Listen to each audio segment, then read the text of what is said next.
Hey, Raider Nation, how you guys doing? Welcome to another great episode of the Unfiltered Truth.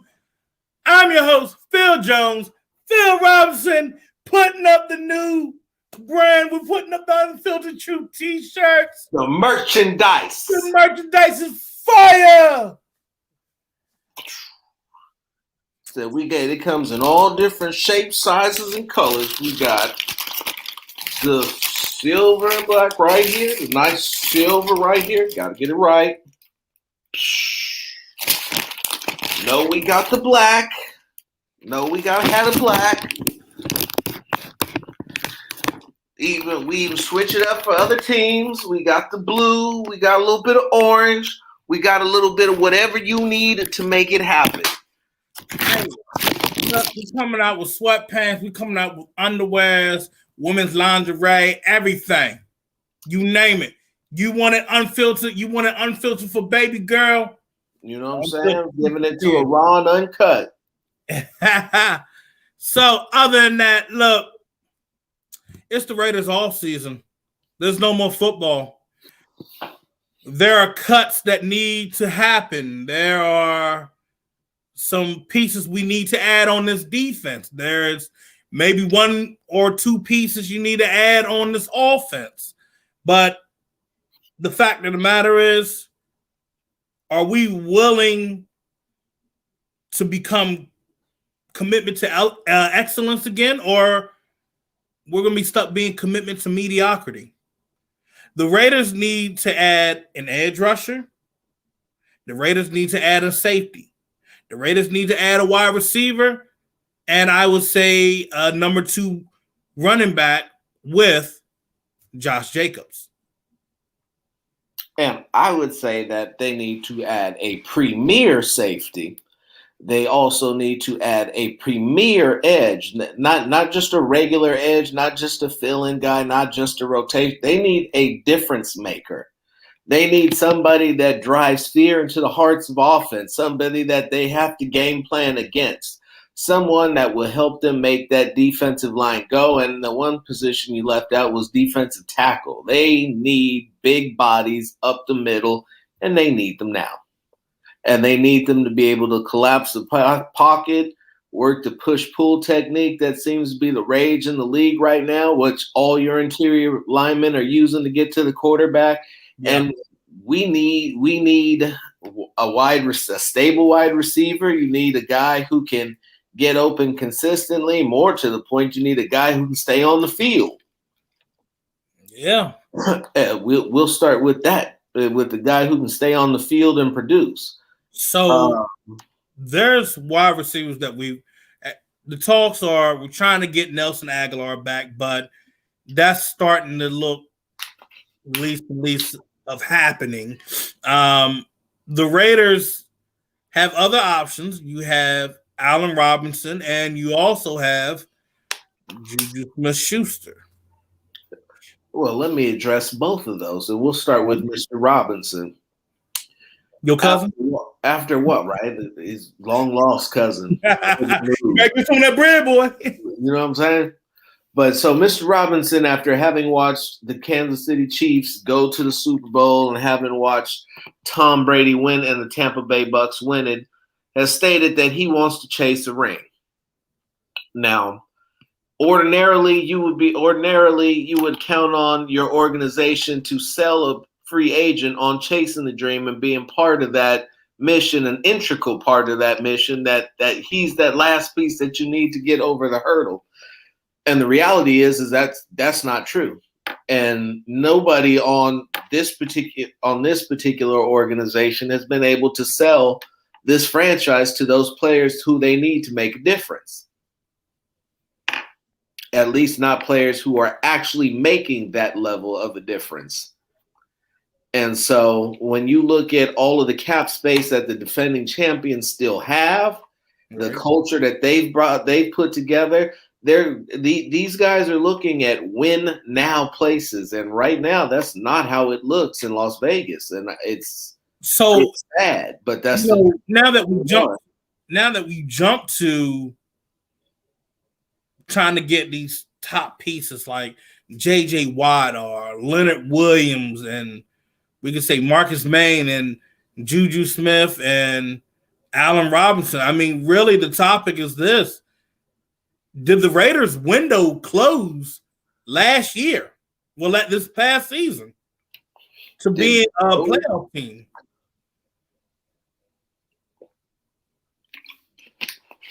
That's a good question. Did it close?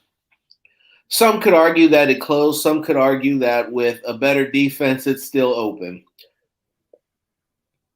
A better defense will definitely help. The way they've continued to produce points and elevate their scoring, despite having the same struggles in the red zone, or no matter how ugly it looks, is still a correctable issue with different play designs. Let's take the little shovel pass that Tampa Bay ran to Gronk for the first touchdown in the Super Bowl. Now, they were in a gun, and they faked a gun run to the other side, and really what it looked like is the same play that the Chiefs use when they shovel pass it to Travis Kelce. Yeah. But instead of taking it up the field and going inside, he kept outside with it because he had the blocking. Those are the little types of things, the little misdirection gimmicks that can get you in. I mean, you think, why couldn't we run that with Darren Waller? Regardless, though, it's just little things like that, little nuances, little pizzazz here, and little different looks in the red zone can help bridge that gap and get you some of those touchdowns. And when the defense can give up less than 25 a game, we'll be all right. They'll be all right. Let's be real. We did have plays for Waller to do like a tight end around or a tight end screen and some sorts of shovel passes to him, but it's not getting executed. Jim says jet sweeps with Henry Ruggs in the red zone. You had a jet sweep ran, but it was to Nelson Aguilar, who was not faster than Henry Ruggs. So my thing is this: you have the plays, but you're putting the wrong personnel in, or you're going with the wrong option. And I look at John Gruden on that case, and I look at my quarterback because he's calling the play. He's changing the option. He's changing the audibles at the line of scrimmage. So between those two, they need to figure it out. And if they don't, then why would I want to come to Las Vegas? I mean, yeah, it's tax-free. Yes, star power and all that good stuff, bright lights, everybody looking at me, photographers, casinos, staying at the Bellagio and all that good stuff. But the thing of it is this defense going to get it done? Is this offense going to go flat in the second half of the season? Me as a player, I'm looking at the guy that's talking about Mamba mentality. Is he really going to take it to that next level? Not just a one-win next level, but is he going to really get us fired up to keep going? Is John Gruden going to really talk about getting us in check about dealing with COVID and accountability? Is Mike Mayock really going to put me around some guys in the draft that is going to get the job done that can be an immediate impact? These are things as a player I want to know. And if you're not delivering it, you had the 2019 season, you had the 2020 season, and you did not deliver for us. Now, there are people that argue and say that there are pieces around us that can get it done. That just needs coaching. But the thing of it is, if these guys are in this front office and not getting shit done correctly, and I got players around me that don't want to step up and be accountable for their actions, why do I want to come to Las Vegas? That's what's going through multiple free agents. These free agents, that's what's going through their minds right now. I guarantee you that. And after what Nelson Aguilar said, everybody who's even considering coming to Las Vegas, you see, got to catch up, keep up with where they're at. I went Oakland, Los Angeles, and still wasn't going to be right. I be having the same problem too, man. You like, Hell, shame on you. Yeah, right. But so now that we have established what we're talking about, everybody who wants to come to the Raiders is going to pick up that phone and talk to Nelson Aguilar and see what the hell is going on. Because what he said at the way that was publicized at the end of the season was a bad look. And anybody, and no matter what the front office says, no matter who does the negotiations and what they say to him in terms of representing the organization, those players are going to reach out to former players, former people who've been there, current or former, and they're going to ask just what exactly are they getting themselves into. And a lack of accountability in a team that doesn't play for each other is not anything that real solid players who want to win are going to want to be around. Yeah, that's true. And, last year was a prime example. You listen to what Chris Harris said. I'll be real. If you had added Chris Harris last year and allowed Chris Harris to be able to do what he does best, I'm going to tell you this right now. That would have saved about 2 games. Yep. 2 games that would have been wins. Raiders go 10-6, a better opportunity of making the playoffs. Or maybe they would have helped with them, I'll say, in that New England game, that Miami game. That's 2 wins right there. And then you add the Chargers game. That's 11-5 right there. They would have won majority of the tiebreakers. Adding key guys like that would have helped. You didn't have a coach in Paul Guenther who could not sell his scheme. Couldn't get other people to comprehend it, and from what we've heard most recently, he was calling plays that guys didn't know how to run, how to execute. I even tell you this. I spoke to a player, and they said, if I'm going into a meeting with a team about free agency, and let's say I'm defense, how am I going to succeed in your system? And how can I help you in your system? Those are the things right there. How could Paul answer that? Couldn't. Well, we're gonna work together as a team. We're gonna run a bend but don't break system. Not gonna do a lot of blitzing, so I'm gonna. Right, it was more stuttering in that situation. And what we're just gonna do, I'm just gonna put you in the best positions to win. We're gonna make adjustments as we go along, and you're probably gonna have to fight through double teams about 98% of the time. But in doing so, you'll free up the linebacker to run sideline to sideline so that he can make a tackle about 4 or 5 yards up the field every play. And in terms of getting to the quarterback, we have rush lanes here. So as long as you run it, your pass rushing the quarterback up your rush lanes, you got to count on your fellow defender to do his job and to get that win for you. Yeah.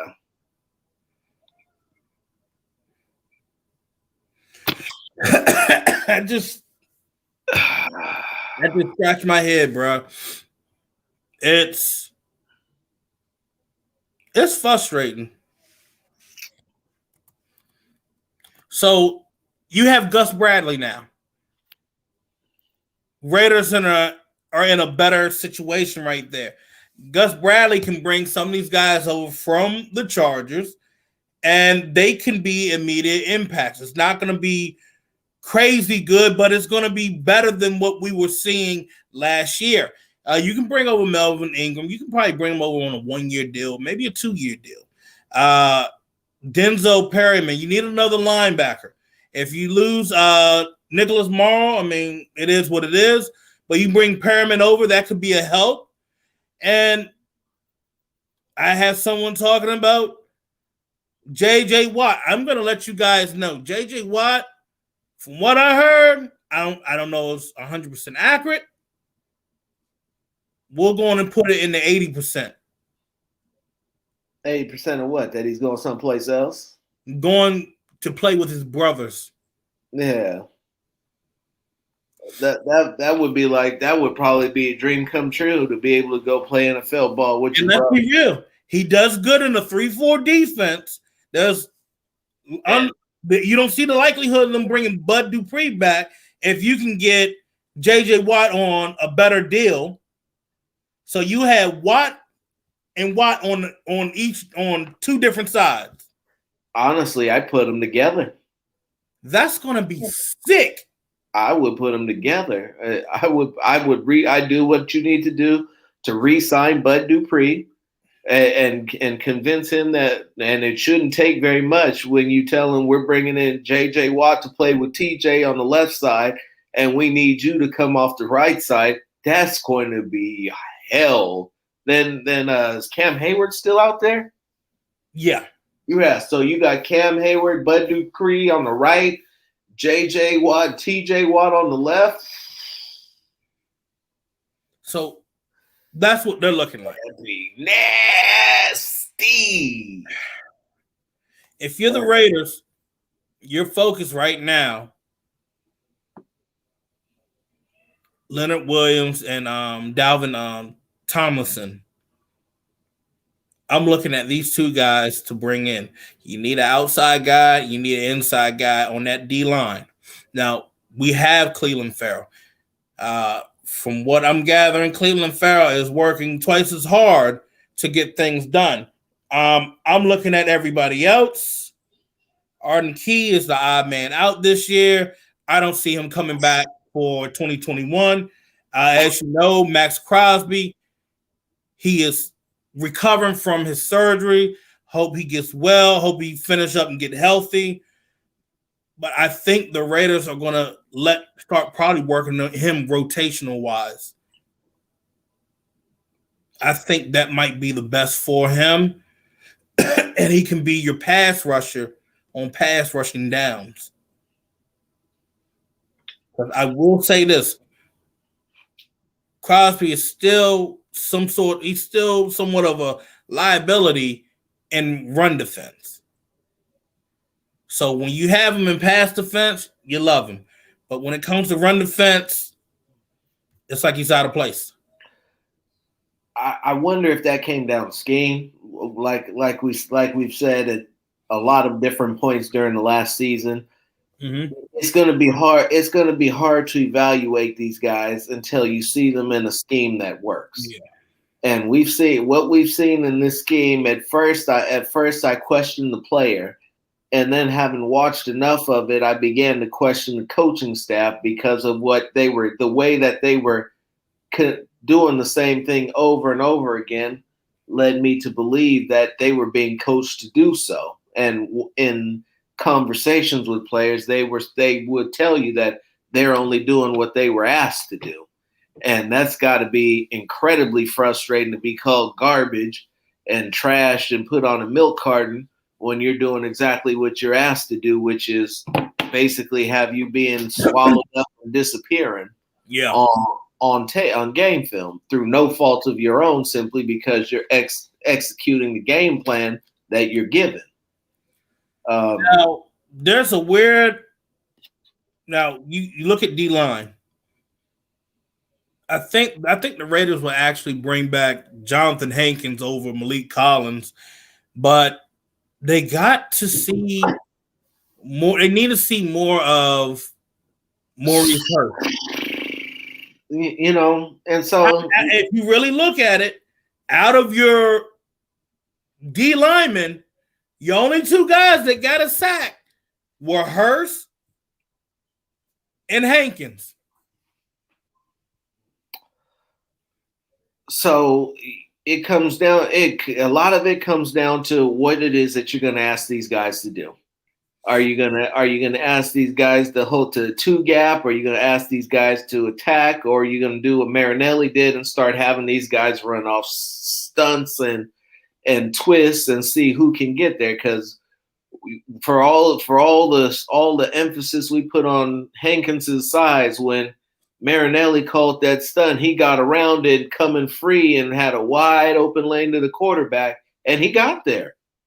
So and see, that's what I'm saying, Phil. You're absolutely right. That's why I got frustrated with a lot of the folks in the fan base. Everybody's ready to try to come at Marinelli like he didn't know what the hell he's doing. Marinelli's been in the game for longer than some of these fools that've been alive. He knows what he's talking about. He knows what he's doing. I know, yes, it didn't turn out to be what we had when we had I say his name, Buckner. When we had Buckner, yeah, we were getting sacks.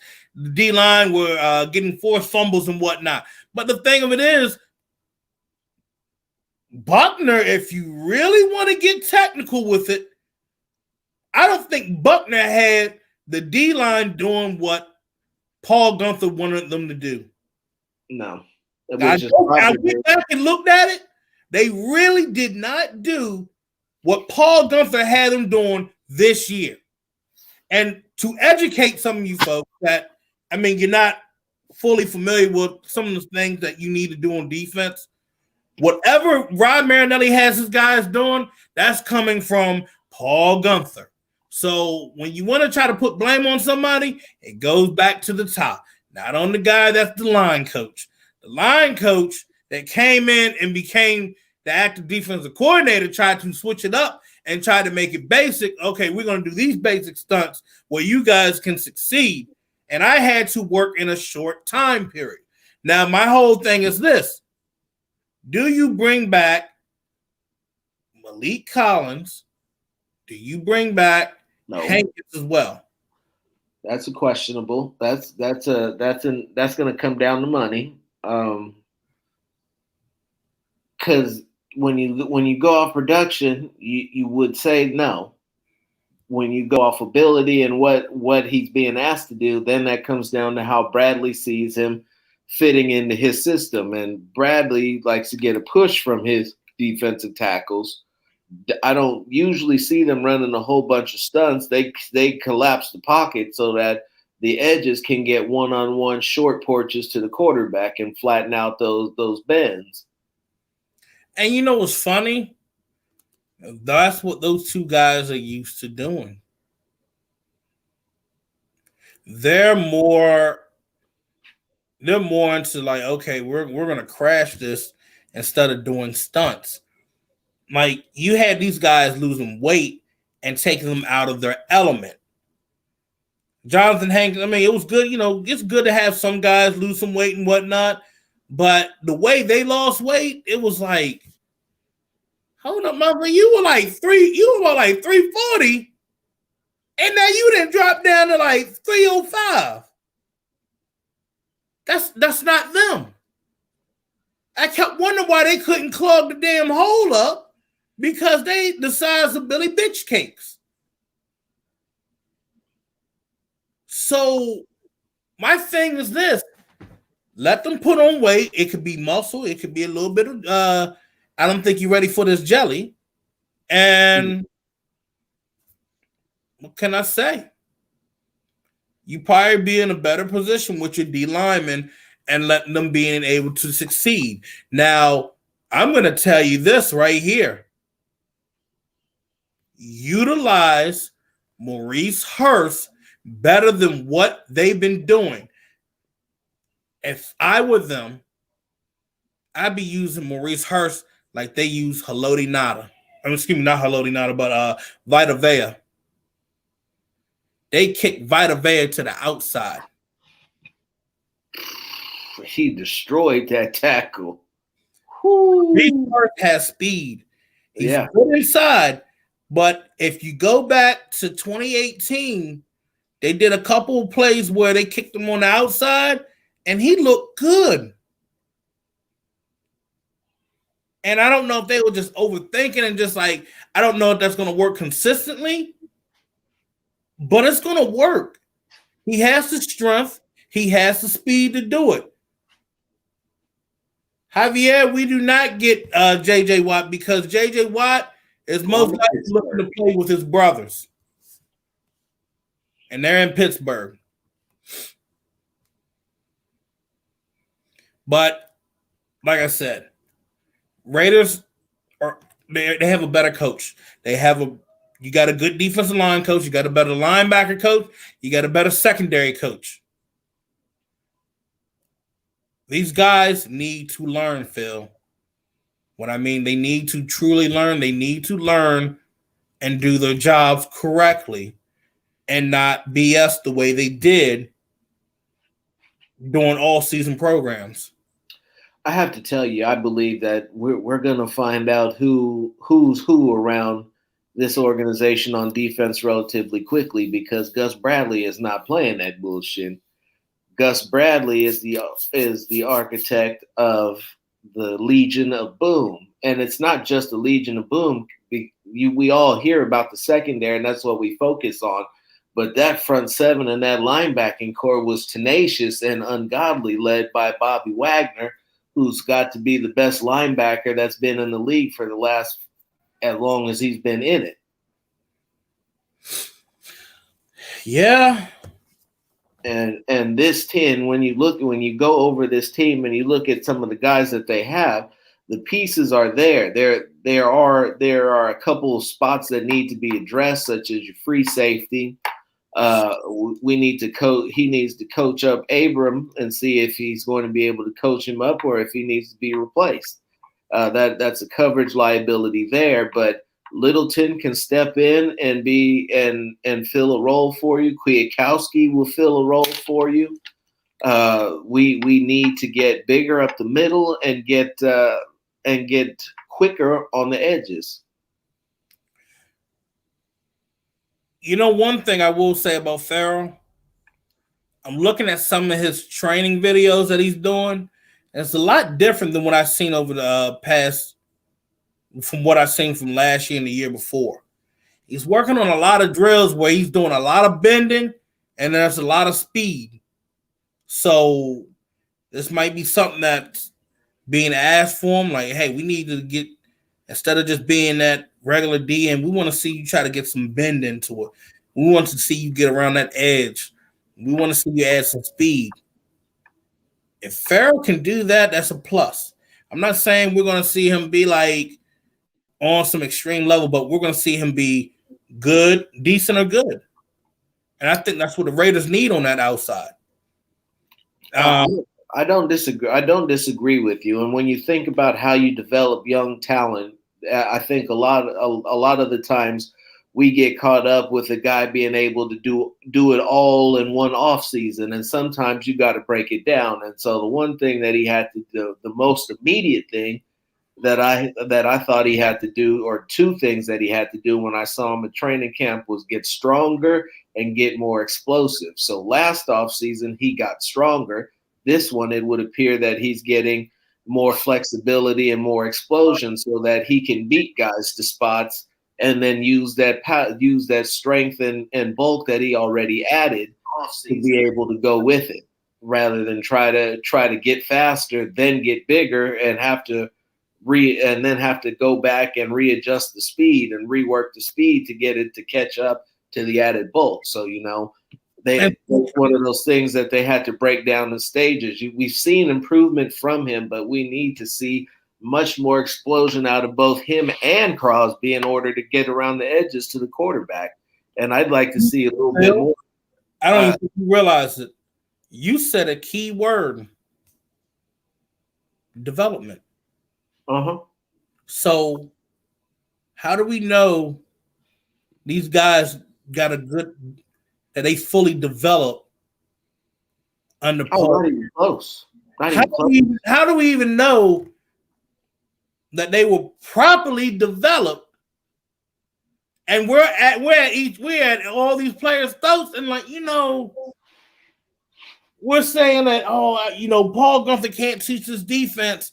He can't teach these guys to be in this position, and he can't get them to succeed in this position and do blah, blah, blah, blah, blah. So now that you say development,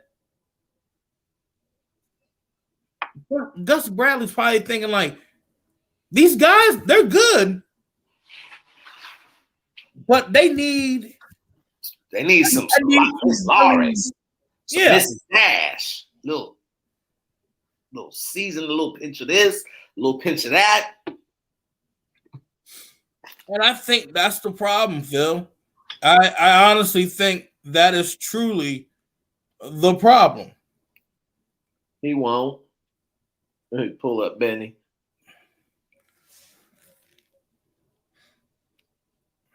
He won't. His only, and I do mean his only role that he could possibly think of fulfilling would be a roving strong safety. I would shudder to think of him as a KJ Wright type, but he doesn't fit there. That's just a horrible draft. I mean, how do we know? Because he's a horrible draft pick. Because instead of bringing Abrams up to the line of scrimmage like how Bradley did with Derwin James, that could be your guy you bring up. Are you reaching? You're gonna hurt yourself with that reach play. I'm not reaching. I'm saying to the top of the tree, trying to get that high hanging fruit. Let's open. Brother, I need you to open your eye. Open my eyes. I'm listening to this craziness coming out your mouth. But I mean, let's be real here. You brought in a guy that plays safety, that has speed, and then you move him to linebacker. Genius. Stupid. Genius. Stupid. And then you expect them to go right away and do this, and this. But what if you move him back? What if you move him back to safety? What do you think is going to happen? Because we had these little small safeties we keep having, and they look like a hot mess. Well, what it looks like to me is that we would have a slightly bigger version of Jonathan Abram back there, another guy who could come up, hit and make a tackle, but can't cover worth a damn in open space.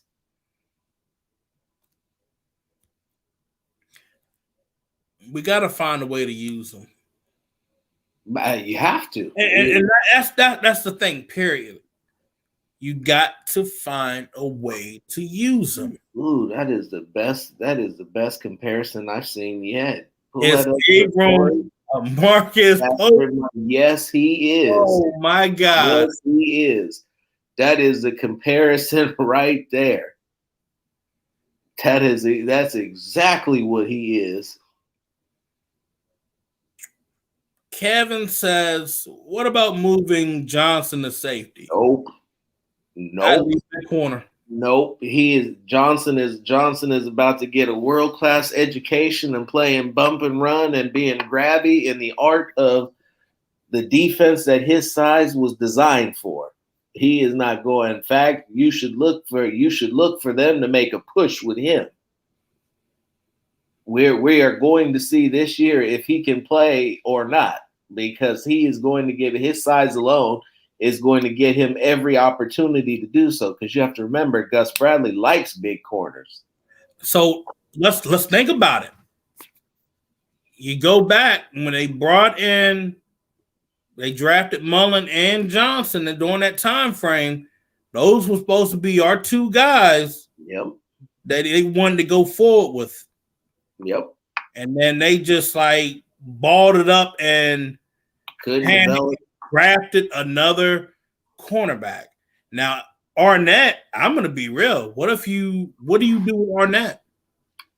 I think that Arnett can be. So first and foremost, Mr. Arnett is going to have to get serious about his craft and decide on what it is if he's going what it is that he wants to do, and if he's going to put in the time or is he just going to go through the motions. I like his abilities. His focus needs some work. But no, I agree with you on that one. But if you were and let's be real, the majority of the defense is played in nickel, and with those three guys on the field, if they are developed properly and utilized to the best of their abilities, then that's truly all you really need. You got Johnson for your larger receivers, your mobile tight end. You got Mullen as your best overall, and you could move Mullen into the slot and leave Arnett out wide if he can't play the slot, because Mullen can do both.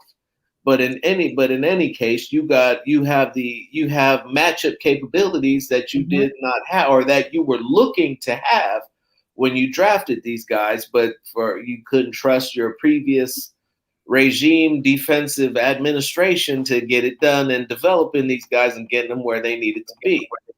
Gus Bradley does not have that issue. Everybody who comes to see Gus Bradley as a defensive back becomes a much better player. Okay, Jeff, he says, you think Mick Robertson plays some slot? Okay.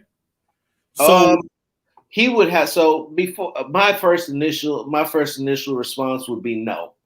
My overall of Mr. Robertson is not very high. God bless his soul. I'm sure he's a great guy. I would have drafted him, but with a new coach and new coaching, he very well could come out of nowhere and be a strong guy that you never saw coming. I just don't see that with the size that he has in the slot. He's just too small. Right? No, that's real. And you look at Mick Robertson. He came in each time, and it was just like, it was ugly. I mean, if I was to see a Mick Robertson, and even now, and I'm not an NFL wide receiver, but if I for sure was an NFL wide receiver, the disrespect I would be showing him would be comical.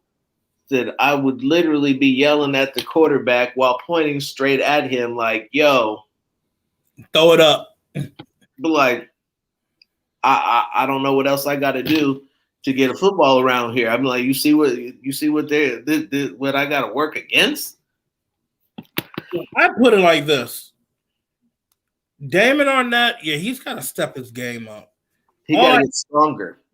He's got to get stronger, but he's got to step his game up and be more disciplined in the zones. Because not even that. It's just poor tackling for him. You got a concussion, not once, not twice. You were like Mr. Glass this year. Like, and I'm noticing that's a trend out of these Ohio State corners. You know, we talk about it being DBU, but it looked like it's the ICU. They're not used to these NFL wide receivers. These guys. It's like, homie need milk. I mean, like, you go back and look at when we had Garyon Conley, or no, I take that back. Chimdi Chekwa. Then you get Garyon Conley. Then you go and look at Jeff Okudah and all of them. Eli Apple, Damon Arnett.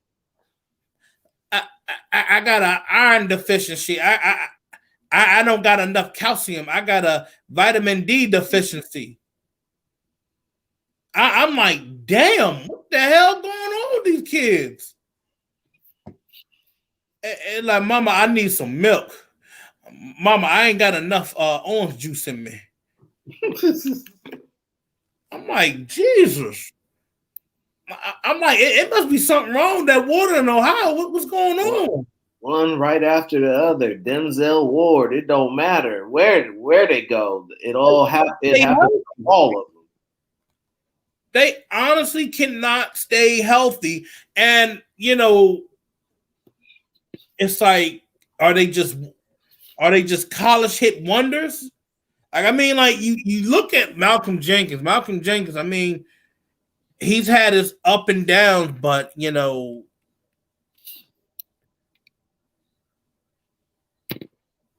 it ain't all that. Think about it. You know what? Chase, Nick. Think about it. Damn. So that's exactly what that would look like. You think it might be this? You think it might be this? You know, just going and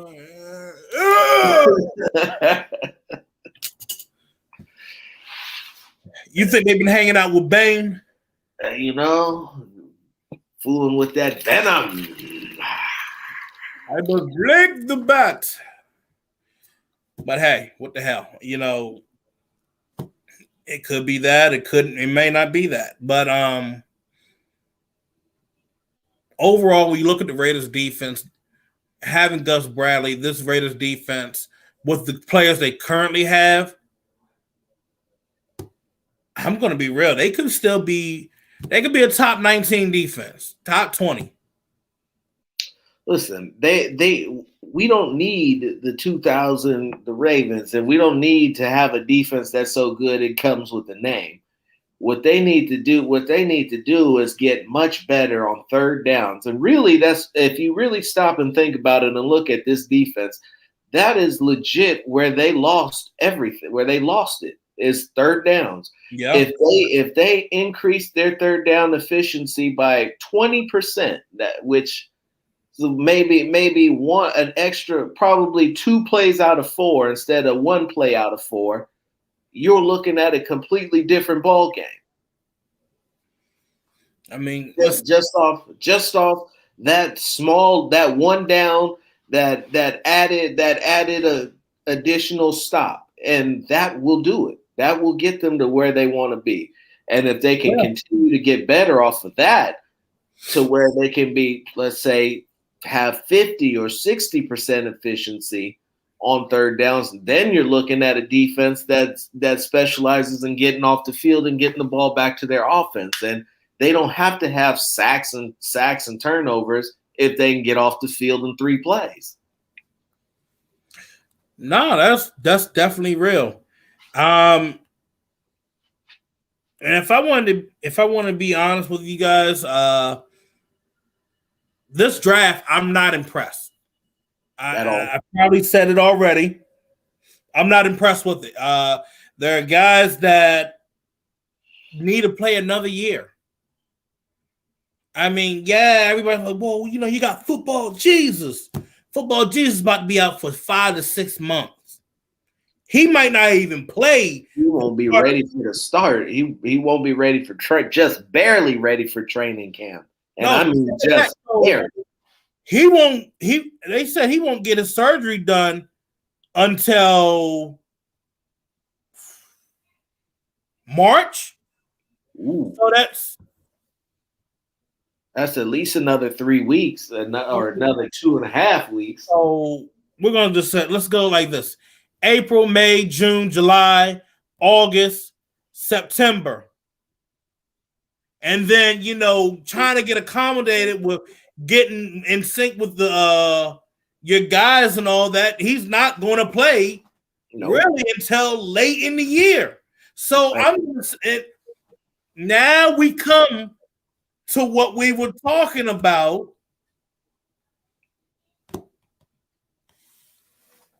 a couple weeks ago.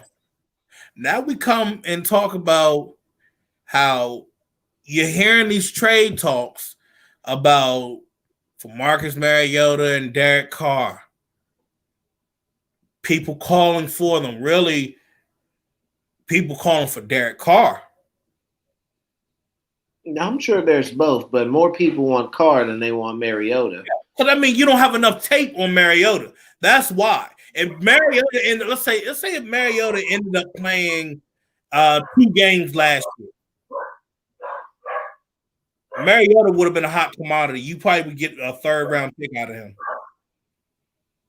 Maybe a 2nd on the high. But in this situation, Washington, they have called about Derek Carr. And yes, that shit is true. You're looking at Carolina. Jacksonville has called. Denver has been actually interested in Derek Carr, which is shocking. And then, you know, you hear the Colts, you hear Chicago as well. But I think what shocks me the most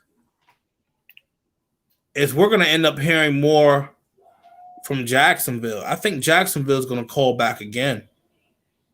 Because, like I said, with that torn labrum, and you're having your guy out 5 to 6 months, Urban Meyer doesn't want to be in a situation where he's like, well, the quarterback, Gardner Minshew, he's all right, but he ain't all that. Gardner Minshew couldn't even stay healthy, and Gardner Minshew didn't really win any games for us last year. So let's look at a veteran quarterback that's out there that I can bring in. He doesn't have a no trade clause, so he's gonna accept. I ain't got no trade clause. It ain't nothing to him. No. So it all depends. Like I said, are you going to offer me a first-round pick in a second round? Because remind you, Jacksonville, they do have a first-round pick. You got the one from the Rams. And listen, we could say all that, but John Gruden is looking for an offer that tops what Matthew Stafford got, what the Lions got for Matthew Stafford. He's looking for 2 1s, he's looking for a third, and he's looking for a player. And that's the base level. That's the starting point for Derek Carr. And they thoroughly expect that whatever deal they're going to get done to give up Derek Carr is going to exceed that. So you're looking at the Eagles looking for the same damn thing, and they're not going to get it. Well, Carson Wentz didn't have the year that Derek Carr did. Still, like I said, it's going to have to involve a first-round pick and possibly another player. Think about it. And, I like this.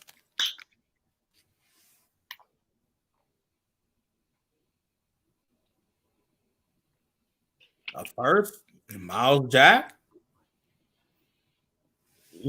I need to know how that knee is holding up. I mean, so far, so good. Yeah, no, that's real. Him and Jalen Smith.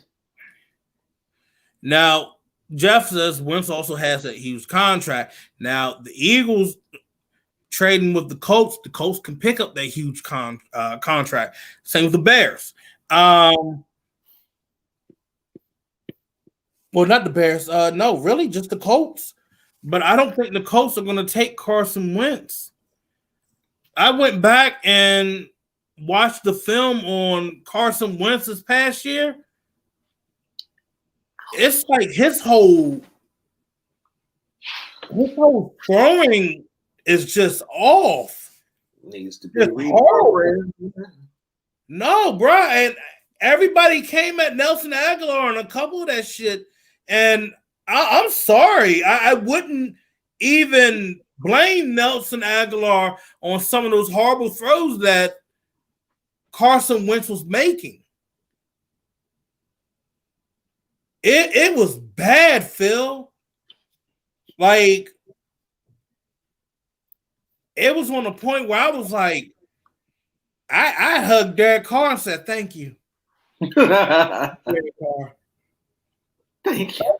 Bro, I swear to you, Raider Nation, y'all can laugh at me all you want, but when I was looking at Carson Wentz's throwing, I was hugging Derek Carr, said, don't leave. If we ever in a situation with Carson Wentz and you, we're gonna take you. That's funny. That's real shit, though. That's real shit. I would take Derek Carr over Carson Wentz all day and twice on Sunday too. Shit, y'all heard of y'all be calling me Raider Philly. I'd be like, you can't touch him. Don't you dare touch him. I'm so disgusted with you right now. Raider Philly. Oh, man.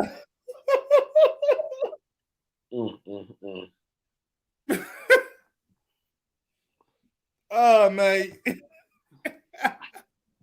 Anyway, moving right. So we got the next hot button issue of the evening, which is something that I had written about that I'm waiting on Gully to get edited and produced so that we can see it and you can read it and I can share it with all of you. That is Derek Carr deserving of a contract extension at this point in time? And the reason being for this contract extension is to get some cap relief for the team. But the word around the campfire is that Carr is looking for a max-ish deal that's paying him upwards of $30+ million a year. And when you look at his statistics, statistically, he is close to that amount. He definitely could be considered paying. You could consider paying him that amount based on top dollar in the league. I wouldn't do it. I wouldn't do it at all. I can just add this on. One, the cap is going to slightly go up. Okay, we were looking at 175. We ain't looking at 175 anymore. We could be looking at 190. All right. They still have the league meetings. Okay, league meetings are supposed to come up next month, so things can change with them in the NFL Players Association, where we might not be even looking at this cap. Okay, so that being said, what the Raiders are already doing, they're going to get rid of Tyrell Williams and possibly LaMarcus Joyner. So you're already freeing up cap right there. So if I'm right, putting up some million right off the bat. Bro, let me find my numbers book real quick. That's why I be doing that work, bro. And everybody be looking at me like, bro, why you be crunching numbers like this, man? You trying to save a business or something? I'm trying to save a franchise, bro. Yeah, that's 20 million. They're 19 point something or 18. Excuse me, I got it right here. They are 18.883 over the cap right now. Yeah, correct. So look, right here. You go on and cut Tyrell Williams right there. That's $11.6 million. They're going to be at $17.5 million still over the cap. So you're looking at LaMarcus Joyner. That's 11.2 right there. That's another big help. You move on from him and you move on from Richie Incognito. Raiders will be over the cap. And you talk about under the cap. Yeah, excuse me. Under the cap. My apologies. But you move on from Trent Brown, which I do not see that's going to happen, okay? And so far, it looks like he's motivated. I think everybody's so worried about what he's doing on the social media. I'm going to tell you this. Y'all tend to harass a lot of players, all right? And I see it. I see it on the IG. Y'all like, oh, so what you doing, Trent? What are you doing, Trent? You need to be working on getting yourself in shape instead of doing that. You need it. Are you paying? Let me tell you something. Are you his life coach? Are you his parent? Are you his agent? No, you're neither. The man knows he needs to get himself together. He's doing it. All right? Tom Cable wants him. He still wants him to stay. A guy that's getting paid $14 million this year, you don't let go of that, especially with him being at a right tackle, who you definitely need, because Sam Young, you don't want him hobbling back in that door. I don't know if he can answer the bell, to be honest with you. To be honest, I'm going to tell you this, and y'all, we're going to drop this shit here, all right? Everybody's saying, well, Trent didn't do this, Trent didn't do that. Trent didn't want to play during COVID, all right? Can you blame him? When you're a big guy, you're about 6'8", and you're weighing about 300 plus pounds, and you're considered a guy that is at high risk of getting COVID? Do you honestly think you want to play? Your life being on the line? He just lost his best friend that played for us, Nerion Ball, handle his funeral, handle his everything, his medical expenses. You just lost your boy. And then now you're in a situation where you're unsure about trying to play for this year because COVID is so damn bad. And then, damn, you had a whole IV problem. I'm going to put an asterisk right next to this man's name because the thing of it is, the man went through some sort of depression. All right. He went through some sort of depression. Until you are in his shoes, we can't say shit. Until you're in that man's shoes, you can't say a damn thing. All right? Because really it's a hustle. With some of these guys, everybody's like, well, he chose to opt in and all that.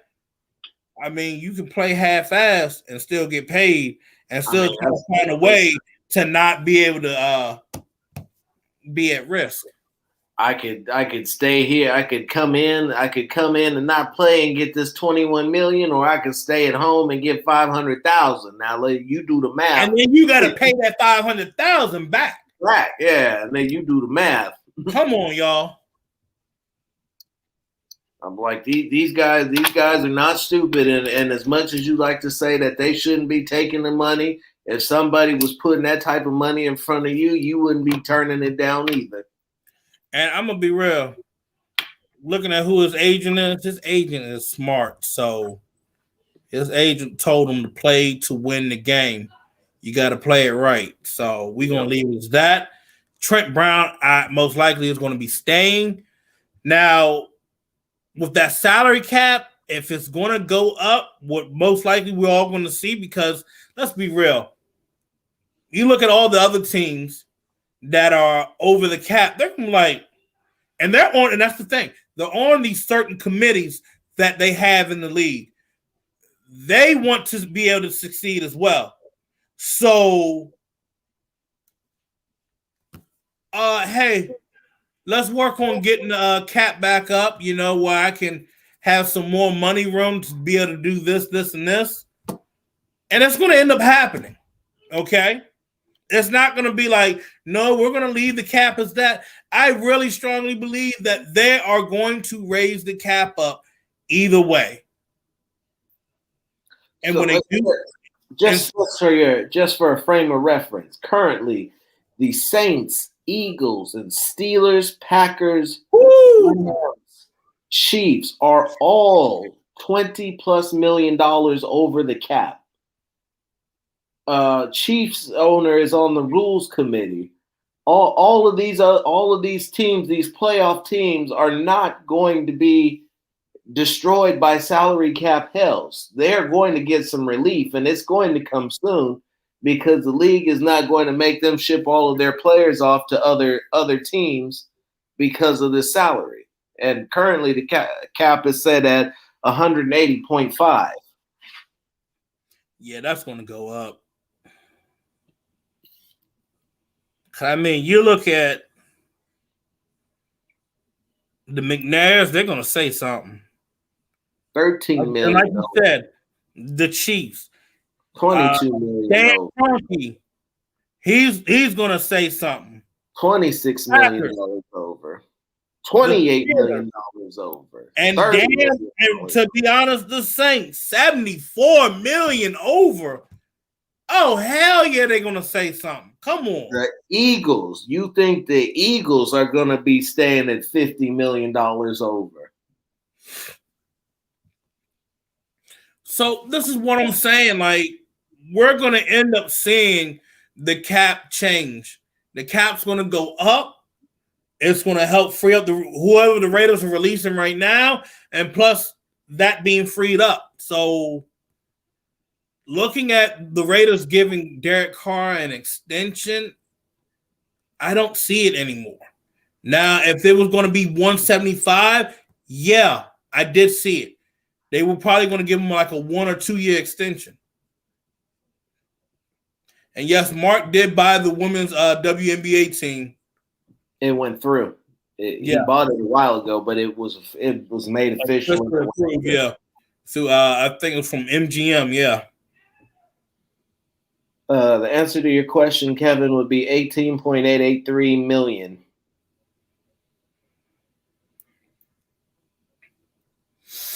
Yeah. So if I'm the Raiders want to try to at least get up to about 20 to 30 some million under the cap.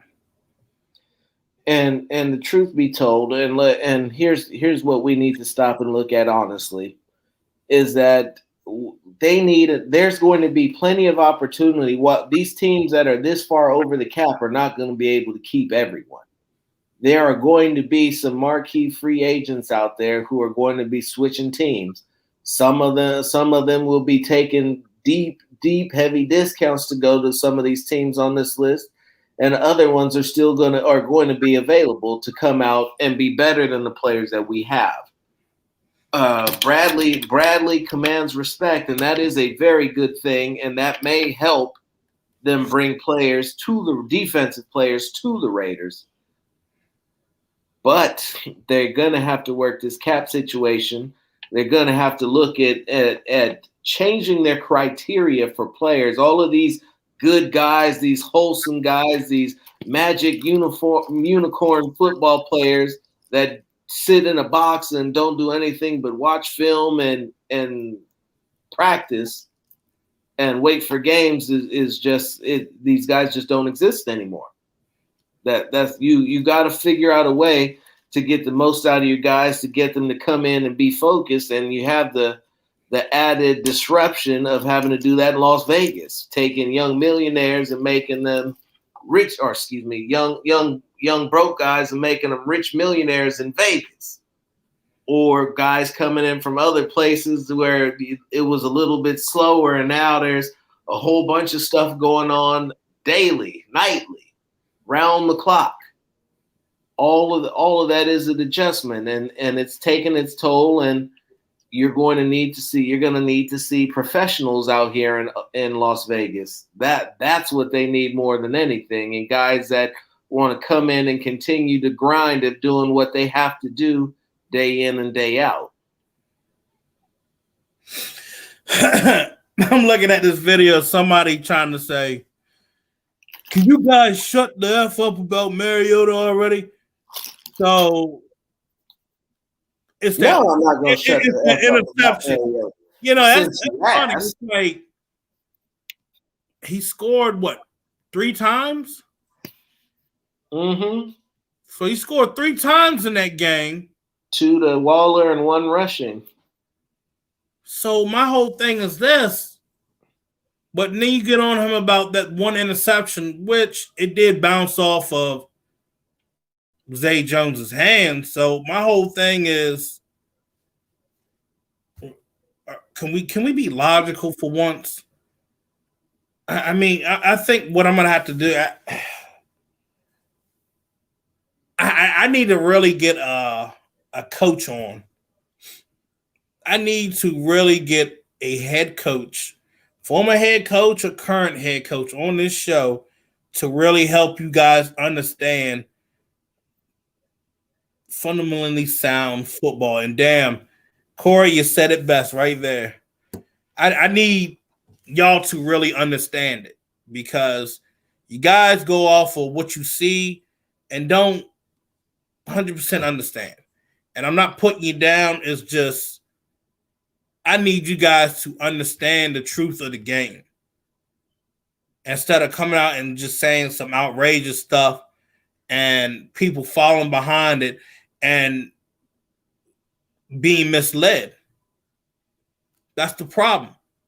There are being too many people being misled about the game, and we're having so many conflictions, so many arguments, so many disagreements.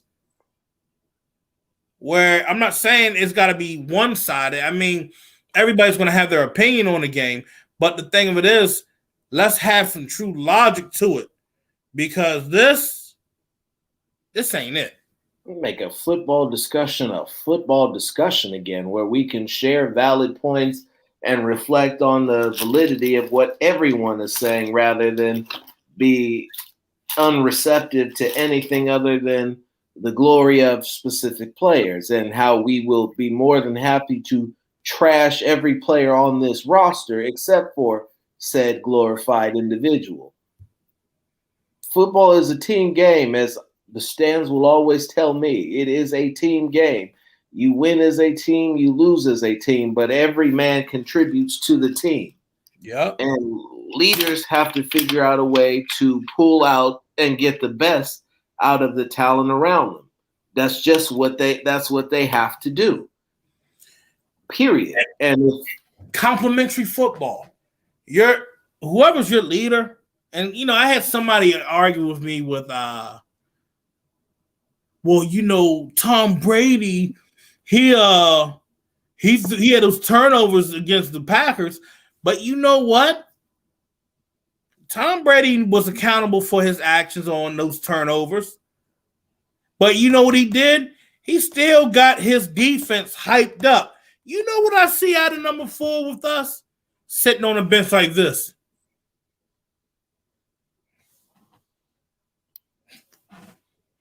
And and dad voice. I'm going over there and talking to my defense and saying, I fucked up. Excuse my language, you guys, but I effed up. It's on me, but I need you guys to get this ball back so we can get back out there. We want to win this game. I want to channel in my Mamba mentality. I need y'all to go back out there and get the ball back for me. Say, you know what? I screwed up, but I tell you what, you go out there and get me that ball, we'll win. I don't look, and like I keep telling you guys, if you play football, whether it's boys and girls club, whether it's high school, if it's college, if you were blessed to play a couple years in the NFL, I'm gonna rally my team together and be like, look, yeah, we had a hiccup out there, but I need you guys to get out there and get us back out on the field. We're counting on you. When a defense hears that and be like, okay, they're counting on us. We got to do this. We got to get this right. But that wasn't the case in the locker room because it was so many factions. There's so much friction going in there. There wasn't true leadership in that locker room. Because you know what? You wouldn't be sitting at 8-8. You wouldn't be sitting at a 9-7. You would have been a playoff team. You would have been doing complementary football, building off of each other. That's what Tampa Bay did this year. Because Tampa Bay's secondary, they were dead last in the NFL. Dead last, ranked 32nd in the NFL. Our secondary was surprisingly better than them. But they built off of each other, and they used complementary football to win their games. Offense did their job. They scored. Okay, we need to be aggressive and get it done. Let's figure this out. Nobody had confidence in each other. Your coach didn't have confidence in his defensive players. Your head coach, it was like he wanted to see if his defense could go out there and really get the job done. So when we come at John Gruden's like why is he letting the defense go out there and they're not that good? Maybe he has a little bit of faith in them. He wants to try to say that I want you guys to go back out there because I'm trying to say I still have faith. I still have some trust in you. And if you don't get that, then damn you don't get the game. It's crazy, but I understand what he was doing. He wanted his defense to know, like, hey, we're counting on you. But it needed to be said. He rallied his defense up last game of the season. He should have been doing that shit all season. All season long. He should have been rallying that defense together. Really rallying the team. Whether you're winning or whether you're losing, you're over there walking on the side, cussing up a storm at the refs. Bruh, Get them amped up because Paul Gunther ain't doing it. He wasn't. Your quarterback ain't doing it. So, damn, I got to at least see my head coach do it. Somebody got to do it. And if he don't do it, no. And that's what I say. You know, are the Raiders really about commitment to excellence? Or are they about commitment to mediocrity? Because that's the big question of 2021. You can look sexy and like, oh, they got this doing all season. This looks good. This looks great. But is it going to transition into the regular season? If it doesn't transition to the regular season, then why am I wasting my breath with you? Why are so many fans wasting their money in seats if you're not going to get the job done? You're letting down this fan base. The players, the coaches, the front office, you're letting down this fan base that puts hundreds of thousands of dollars into these seats. You already got them paying more because you're in a different area. They're willing to come out here from 50 different states, from different countries all over the world to tailgate, to be in this stadium, to look for a team win against a team like the Chiefs, a team against you got the NFC East this year. I shouldn't hear a damn thing that you couldn't beat any of these teams in the NFC East. I'm saying that right now. Not one. I shouldn't hear a damn excuse that you couldn't beat anybody in the West. To be honest, I can understand if you split 50-50 with the Chiefs, but you should be able to handle Denver. You should be able to handle the Chargers. You got the Colts this year. You should be able to handle the Colts this year. They don't got Phillip Rivers anymore. Don't currently have a quarterback. So my whole thing is this. No, we didn't go after mediocre defensive guys. We didn't have proper coaching. I'm looking at these guys and other different teams. I'm like, damn, he was pretty solid. He was solid there. He was solid there. So my whole thing is this. Your coaching sucked. Yeah. And you can't coach a team. You have no business being a defensive coordinator or a head coach in the NFL. As simple as that. And draft picks mean nothing if you can't develop the players. And that's where which is why I came up with the idea of trading the draft picks for proven players. Because if you're not gonna, we're just gonna call a spade, and this right here is without any type of bias, any type of feeling, anything, just straight laying it straight out there. If developing players is not the strength of your coaching acumen, then you need to get players you don't need to develop. That's very simple, very straightforward. But trying to act like you're going to develop players and not be able to do it, meanwhile, the players that you're choosing to develop, you're making projects out of guys you should be hitting home runs with, and that's why you are where you are today with questionable players, questionable talent, inconsistent effort, accountability issues, and malcontents on the team who don't want to be there, who don't want to work, who don't want to do whatever it is that needs to be done in order to get to where they need to be. It makes more sense to know who you are, to know your strengths and know your weaknesses and know how you're going to approach them. If you can't develop guys, don't use the pick. Don't draft them. Do like the Rams have done. Stay relevant, stay in the playoffs, stay with the top defense, stay using these draft picks to flip for guys that are the best at what they do, who can elevate your franchise immediately. Because ultimately, that's what you're expecting to do with these top draft picks anyway, is use them on guys who are going to cost less money and elevate your franchise immediately. But the way that they're reaching for draft picks currently and struggling to develop the talent is wasting the pick. Absolutely. You're absolutely right. I mean, Phil, I don't have anything else to say. I mean, it's what was said is right there. Well, I'm glad that you don't have to say anything. I need a banner with our email on it. So, for those of you looking for Unfiltered Truth shirts, we're making them personally, so it's not going through a shirt company. So you'll have to be patient with us as we get together all the materials for it.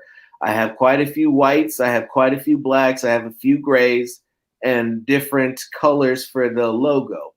What you need to do is you need to send an email to the show address, theunfilteredtruth@gmail.com. I'll be checking it daily. What I need is a sizes, colors of the shirt, colors of the logo, and I need your address so that we can verify what the shipping cost is. We're looking at charging $20 per shirt plus the shipping charge. The shipping charges come out to be somewhere around $7-8 a shirt. So that's why I'm saying we're gonna have to include the charge of shipping, because I'm gonna be coming out of pocket mailing all this shit out to y'all. I want everybody to have a shirt. Don't get me wrong. These things are off the chain. Everybody needs an Unfiltered Truth shirt. And I want y'all to have it. But so you send me your address, send me your order. We will work out how much the shipping is and then let you know. And then we'll go from there, and we'll provide the Venmo account. Once you've submitted payment, we'll get you your shirt made up and get it out to you with washing instructions and all of that good stuff. So once again, that is theunfilteredtruth@gmail.com to get your Unfiltered Truth t-shirt. And who knows, more sales we get, we may look at doing different articles and start a whole new clothing brand. Won't that be nice? That's right, Kev. I don't want my logo washing off. I need y'all to see this Unfiltered Truth. I need you to be my vessels into the community and advertise and spread that word, that truth, that slogan, giving it to you raw and uncut. This guy. Nah, but you're right. My buddy, you are right. So, that being said, if you just tuning in, you were wrapping up, you guys can subscribe to our YouTube page, The Unfiltered Truth, and you guys can recap and watch the show. If you missed any of last week's shows, if you want to see any of the Super Bowl interviews that I did, they're up on the Unfiltered Truth YouTube page. Go on and subscribe. You guys can just go back, look at it, love it, like it, whatever. You guys can find me on Twitter and Instagram at Phil Jones NFL. You guys can find me on Facebook at Phil Jones. You can find this guy, K-Man's Valentine, over here. Amen. Phil Robinson the Third on Twitter and IG, and you gotta catch the article. Facebook and it's Mr. Unfiltered to you, you uncultured swine. How dare you? But look, you guys can catch his articles, Silver and Black Today. Okay, what is Silver and Black? Go and read these articles. This man knows what he's talking about. And oh yeah, another place y'all can find me. Y'all can Google me now. Chuck. Google me, Chuck. Google me. But that being said, that's the end of the show. You guys enjoy the rest of your 3-day weekend. Take care. God bless.